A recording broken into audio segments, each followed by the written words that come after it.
ayat 15, this is where the story gets interesting. Ini bagian di mana kita mulai ingat akan cerita ini biasanya. Seorang dari mereka ketika melihat bahwa ia telah sembuh, kembali sambil memuliakan Allah dengan suara nyaring. Lalu tersungkur di depan kaki Yesus dan mengucap syukur kepadanya. Lukas secara istimewa mengingatkan kita atau menceritakan bahwa orang itu adalah orang Samaria. Orang Samaria itu adalah orang yang bukan bangsa pilihan, bangsa kelas 2. Dan sengaja mau di-highlight bahwa yang akhirnya kembali kepada Yesus adalah orang yang bukan orang Israel ini nih. Kita sebut aja orang yang kembali ini adalah the returner. Orang yang return, orang yang kembali. Oke. Nah, dari sekian banyak ternyata yang kembali cuman satu orang. Dan dia tersungkur di kaki Yesus. Oke. Nah, kita maju dulu ya, baru nanti kita akan bahas lagi.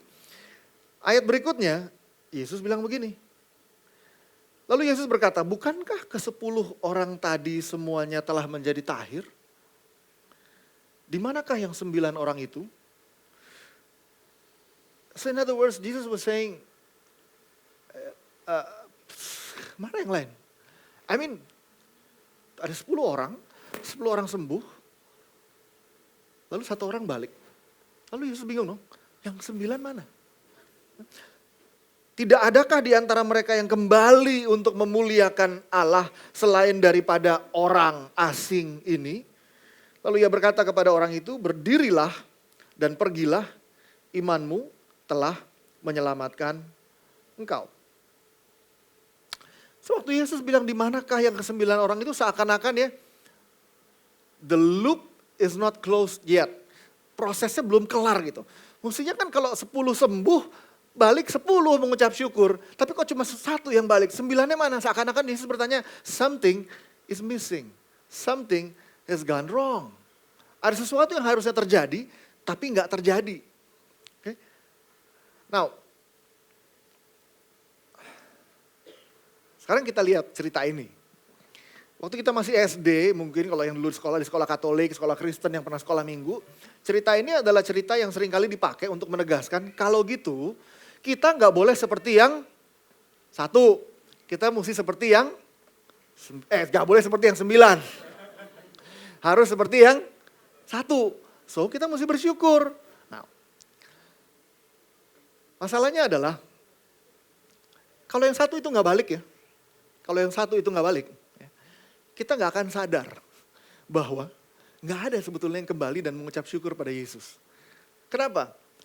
Karena di banyak cerita lain, memang jarang ada orang yang udah disembuhkan oleh Yesus, lalu kembali ke Yesus dan specifically datang tersungkur dan say thank you sama Yesus.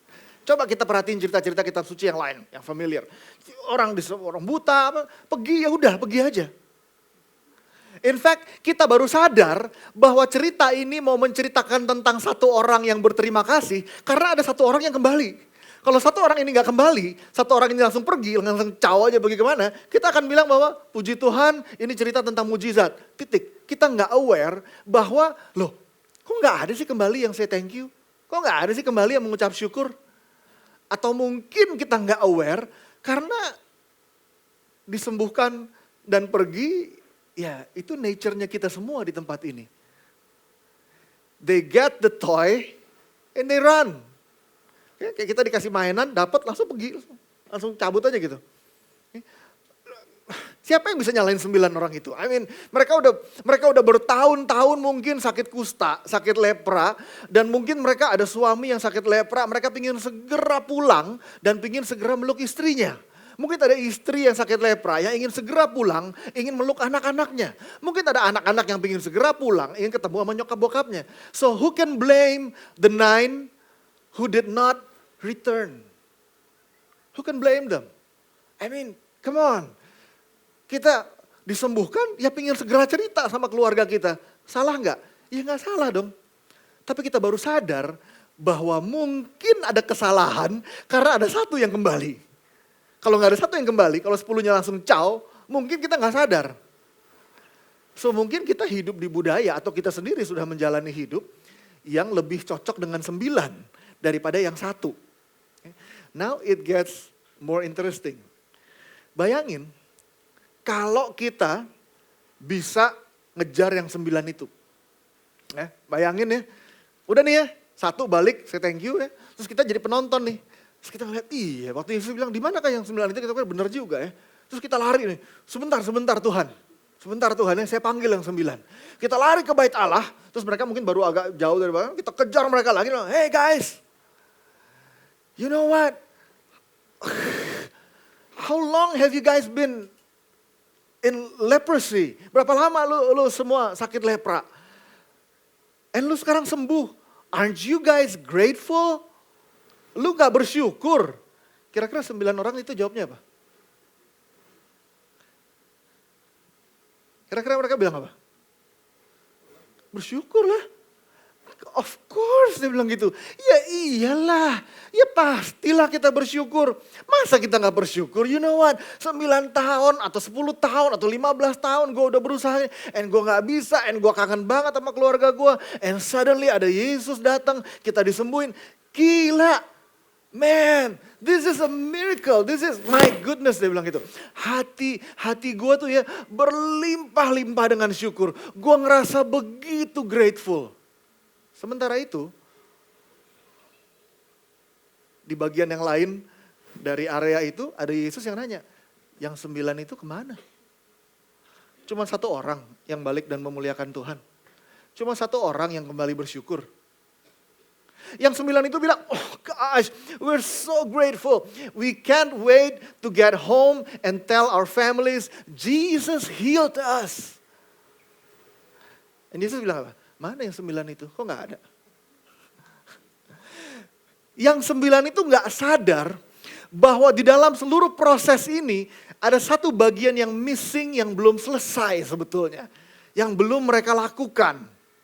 Ada 1 bagian dari seluruh proses penyembuhan Yesus. Ada 1 bagian dari seluruh proses kebaikan yang diberikan Yesus kepada mereka. Mereka pikir kelar. Ada 1 bagian, ada 1 ending yang belum selesai. Endingnya itu apa? Endingnya adalah merasa syukur? Bukan. Karena mereka sudah merasa syukur. Yang Yesus tanyain bukan perasaan syukurnya. Tetapi expression dari syukurnya yang gak ada. Coba kita klik 1 kali lagi.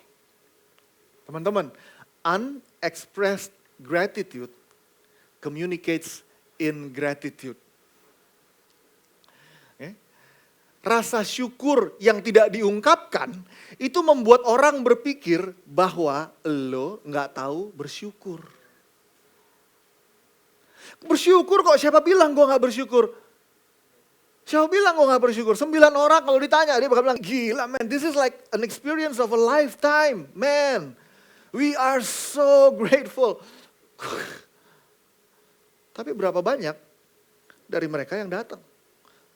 Teman-teman, unexpressed gratitude is real gratitude. Yes. Rasa syukur yang tidak diungkapkan tetap sebuah rasa syukur. Itu tidak membatalkan rasa syukur. Tetapi rasa syukur yang tidak diungkapkan itu menyampaikan pesan ke orang bahwa aku tidak bersyukur. Itu sebabnya walaupun 9 orang itu mungkin kalau ditanya bilang, man I'm so grateful. Yesus bilang, kemanakah yang 9 orang itu? Kok gak ada? Bukannya tadi ada 10 orang. Kenapa yang kembali cuma 1? Di mata Yesus, apa yang terjadi? Di mata Yesus, yang 9 orang itu tidak bersyukur. Karena yang 9 orang itu tidak mengungkapkan syukurnya.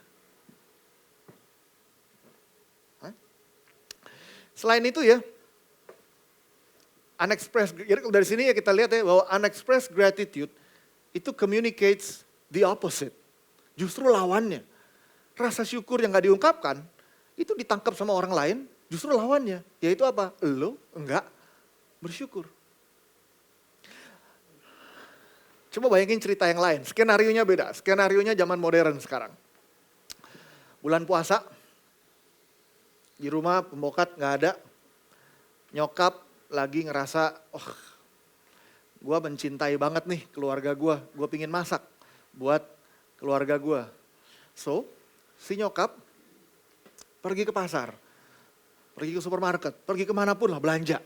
Dia beli ini karena lagi gak ada di rumah ya, dia pikir dia jarang-jarang di rumah gak ada pembokat. So this time I wanna make it really special for the whole family. Dia masak, dia ini di rumah dia potong bawang sendiri, anak-anak nonton film, bokap nyokap dia masak, dia capek-capek dari pagi dia udah belanja sepanjang siang, dia marinate daging, dia bikin ini, dia potong sayur segala macam, and then dia keringet, dia masak, dia udah capek-capek semuanya, and then when it comes to dinner, dia panggil semuanya, come on kids, let's eat. Lalu anak-anak tenang-tenang lagi, gak ada yang pusing, ada yang lagi WhatsApp, lagi ngurusin TLC, lu sibuk nih ntar mah. Kemudian ada yang lagi main game di kamar, bokap lagi nonton bola di ruangannya sendiri. Everybody is busy with their own thing. Tapi si nyokap dengan sabar, ayo dong makan. Akhirnya semuanya makan. Begitu sampai di ruangan di meja makan, semua happy. Everybody eats so fast because the food was so good. Oke, nyokapnya memasak, makan. Begitu udah kelar semua karena mungkin sibuk, may I be excused? Ada yang mau cabut duluan, oke cabut. And everybody was happy that night. Maybe except mom. Mungkin kalau at the end of the dinner tiba-tiba misalnya bokapnya ingat dan bilang, hey kids, nih nyokap hari ini spesial banget nih, masak buat kita semuanya, kita mesti appreciate nih. Mungkin semuanya akan bilang, oh ya thank you mom, Tapi nggak banyak yang begitu, lalu ya udah dia kembali aja ke kesibukannya sendiri-sendiri. Mungkin satu kali masih nggak apa-apa, tapi waktu itu udah terjadi 2 kali, 3 kali, 4 kali, 5 kali berulang. Si nyokap mungkin pada saat cuci piring, udah sebel banget tuh. Itu ya di dapur, di dekat tempat cucian tuh ya nyalain keran tuh. Atau udah kesel gitu ya. And bokap yang begitu sensitif datang buka pintu dan bilang, what's wrong? Ya si nyokap ngerasa kalau ada pisau dia ambil, dia lempar. Why? Because after a while, waktu dia dicuekin, dia ngerasa bukan cuman nggak thank you, tapi dia ngerasa next. Rejection. Until certain point, unexpressed gratitude juga bisa communicate rejection. Bayangin kalau kita berkali-kali berbuat baik sama satu teman kita, dan kita sacrifice banyak, dan dia gak pernah say thank you, lama-lama kita ngerasa, lu tuh apa sih maunya dari gue sebenarnya? Yang awalnya cuman, ya gak apa-apa lah mungkin dia lupa. Tapi setelah sekian kali kita mulai ngerasa, lu tuh cuma mau menggunakan gue doang. Lu tuh sebetulnya bukan berteman sama gue. Lu cuma mau menggunakan gue doang. Lu gak nganggap gue temen sebenarnya. Karena selama lu bisa menggunakan gue, lu pakai aja gue terus. Buat kepentingan lu. So in other words, kita mulai ngerasa a sense of rejection. Gue ngerasa di reject sebagai teman karena lu gak pernah say thank you. So kita lihat bahwa makin lama makin jauh nih efeknya. Begitu juga kalau bokap atau temen lah, kita sesama temen. Setiap kali kita nebeng, setiap kali kita minta tolong bawain ini, minta tolong itu, minta tolong apa. Kalau di pelayanan biasanya bidang perlengkapan yang harus capek-capek nyiapin di depan, pulang apa segala macam. And nobody say thank you to them. And kita pikir apa? Kalau kita nggak say thank you ke orang ya, seringkali kita mikirnya gini, because it's your job. Atau kalau jadi anak-anak gak pernah say thank you ke nyokap atau ke bokap, atau suami gak pernah say thank you ke istri, atau istri gak pernah say thank you ke suami. Kenapa kita pikir gitu? Karena kita pikir gini, it's your job as a wife, it's your job as a husband, it's your job as parents to pay for me, it's your job sebagai bidang perlengkapan buat angkat-angkat barang, it's your job buat ini. So why should I thank you? It's your job. And I'm entitled to it. Gue memang berhak mendapatkan uang segini banyak dari bokap gue. Siapa suruh jadi bokap gue? Gue berhak ngegesek kredit card sebanyak-banyaknya kredit card laki gue. Siapa suruh jadi laki gue? It's your job jadi laki di keluarga ini. Ya buat biayain hidup gue lah. And we don't say thank you at all, man. Atau mau suami, kalau istrinya udah kerja keras sepanjang hari di rumah dan ketawa-ketawa aja nonton, nggak ngebantuin, nggak say thank you, nggak apa, because kita pikir it's your job. And guess what? Kita tuh ya makhluk sosial. Makhluk sosial itu artinya apa? Makhluk sosial itu punya karakter, ya. Karakternya yang saya sebut acceptance magnet. Acceptance itu penerimaan. Magnet ya magnet, narik. Oke. Artinya apa? Artinya kita tuh selalu mendekat, ya, tertarik tanpa sadar ke orang yang menerima kita. Coba deh, kalau kita berteman, ada 2 atau 3 kelompok, kita akan dekat ke yang mana? Ke kelompok yang akrab sama kita, yang ngerangkul kita, yang nerima kita. Tapi kalau lingkungan yang kita rasa di lingkungan itu gue dihakimin, kalau kita ada di lingkungan yang kita ngerasa di tempat itu gue diomongin orang melulu, kita ngerasa malas ada di lingkungan itu. Okay? Atau kita banyak ngelakuin sesuatu di lingkungan itu, ya, dan nobody say thank you. Tapi kita ada di sebuah lingkungan yang kita ngelakuin sedikit aja, semua orang datang dan nyalamin, bro, thank you banget ya bro, really appreciate it. Okay? Di tempat itu dia ngerasa diterima, di tempat yang dia nggak pernah di say thank you, dia ngerasa dia nggak diterima. And guess what? We are social being. Social being itu selalu tertarik untuk mendekat ke lingkungan yang nerima dia. Nah, the thing is, banyak dari kita di rumah, kita pulang ke rumah, saya pulang ke rumah, misalnya ada istri pulang ke rumah, suami pulang ke rumah, nyokap pulang ke rumah, bokap pulang ke rumah, kakak, adik pulang ke rumah, and we feel that we are united as one at home. Tapi jangan-jangan hati kita nggak pernah pulang ke rumah. Karena ingratitude adalah rejection. Ingratitude draws people's heart away.